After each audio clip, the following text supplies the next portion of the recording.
శరీరంతో తృప్తిలో ఉన్నవాడు. చాలు నాకు ఈశ్వరుడి పాటి ఇచ్చాడంటాడు. ఏమి ఇచ్చాడు?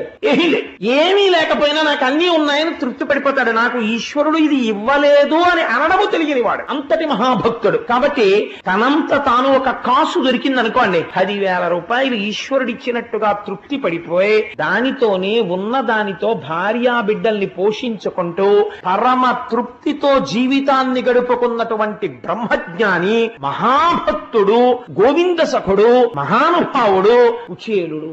అటువంటి కుచేలుడు ఒకానొకనాడు ఇంత దరిద్రం అనుభవిస్తున్నా ఎన్నడూ కృష్ణ భగవానుడి దగ్గరికి కూడా వెళ్లి చెయ్యి చాపి కృష్ణ నాకు సహాయం చేస్తావా అని అడగడము తెలియనటువంటి వాడైన. అటువంటి వాణ్ణి ఒక రోజున భార్య పిలిచి అంది, ఆవిడ అనురక్త. ఎలా కుచేలుడు ప్రవర్తిస్తాడో అలా ప్రవర్తించగలిగినటువంటి సహధర్మచారిణి, గొప్ప భాగవత ధర్మం తెలుసున్నటువంటి తల్లి. ఆవిడంది, మహానుభావ చూశారా, ఆకలి వేస్తే మీరు ఓర్చుకుంటారు, నేను ఓర్చుకుంటాను. పిల్లలు